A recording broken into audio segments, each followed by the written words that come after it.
Assalamualaikum warahmatullahi wabarakatuh. Bertemu kembali dengan saya, Bagus Dwiatmojo, serta Latsar CPNS Gelombang 2 tahun 2025. Kita akan membahas sebuah kasus aktual tentang etika dan disiplin ASN di era digital, yaitu kasus pencopotan sementara Sekretaris Lurah Petojo Selatan, yaitu Bapak Febri Baldi, yang menjadi viral karena praktik flexing atau memamerkan hidup mewah di media sosialnya. Kasus ini menjadi contoh nyata bagaimana teknologi, dalam hal ini platform media sosial, berubah dari alat komunikasi menjadi alat penyalahgunaan etika yang berdampak serius pada citra birokrasi. Penyebab penyalahgunaan teknologi atau flexing ini adalah ada dua aspek, yaitu internal dan instrumental. Secara internal, akar masalahnya adalah lemahnya kesadaran akan etika dan integritas diri sebagai pelayan publik. Sebagai ASN, ada kewajiban yang melekat, termasuk menjaga citra lembaga dan mempraktikkan perilaku hidup sederhana.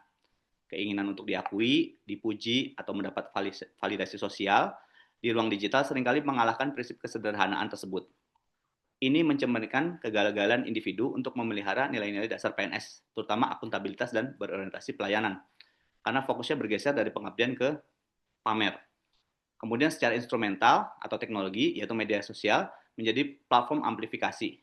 Media sosial memungkinkan penyebaran informasi pribadi seperti foto liburan ke luar negeri, pembelian barang mewah, atau sepeda mahal, yang mudah diakses dan dinilai oleh publik. ASN lupa bahwa jejak digital mereka, meski diunggah beberapa tahun lalu, adalah cerminan publik yang tak dapat dipisah dari status mereka sebagai pejabat negara. Penggunaan teknologi ini, alih-alih untuk mendukung kinerja, justru digunakan untuk mengekspos kontradiksi antara tugas sebagai pelayan masyarakat dan gaya hidup pribadi yang diduga berlebihan. Tindakan ini pada dasarnya merupakan dugaan pelanggaran terhadap sejumlah regulasi disiplin, termasuk PP nomor 94 tahun 2021 tentang disiplin PNS dan Peraturan Gubernur nomor 28 tahun 2024 tentang disiplin ASN, khususnya yang berkaitan dengan etika, perilaku, dan citra ASN di mata publik. Kemudian dampak penyalahgunaan teknologi ini adalah yang pertama, dampak pada individu dan disiplin. Konsekuensi langsung yang dialami oleh ASN tersebut adalah pencopotan sementara dari jabatan oleh Pemprov DKI. Kemudian tindakan tersebut juga untuk menjaga integritas pelayanan publik sambil menunggu hasil pemeriksaan lebih lanjut. ASN yang bersangkutan kini menghadapi resiko disiplin yang akan ditentukan oleh inspektorat untuk menegaskan aturan yang berlaku. Kemudian dampak pada institusi dan citra publik, ini adalah dampak yang paling merugikan. Tindakan flexing merusak integritas dan citra ASN.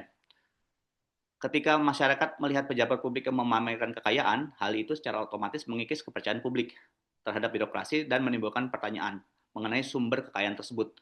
Kasus ini mencoreng upaya seluruh ASN lain yang telah bekerja secara profesional, karena publik cenderung menggeneralisasi sesuatu perilaku minoritas. Inspektorat DKI sendiri berharap kasus ini menjadi pelajaran bagi seluruh ASN. Sebagai kesimpulan, kasus ini berfungsi sebagai pengingat keras kita di era revolusi industri 4.0 bahwa teknologi adalah pedang bermata dua. Ia dapat meningkatkan efisiensi pelayanan, namun juga dapat menjadi alat yang cepat menghancurkan karir dan reputasi. Bagi setiap ASN, kunci utama adalah mengutamakan profesionalisme dan gaya hidup sederhana, serta memahami bahwa peran kita sebagai teladan masyarakat tidak hanya berlaku di kantor, tetapi juga di unggahan digital kita dalam kehidupan sehari-hari. Pemprov DKI telah mengambil tindakan yang tegas dalam menegakkan aturan, dan ini menjadi momentum bagi seluruh ASN untuk meningkatkan kesadaran etika digital. ASN bangga melayani bangsa. Terima kasih. Assalamualaikum warahmatullahi wabarakatuh.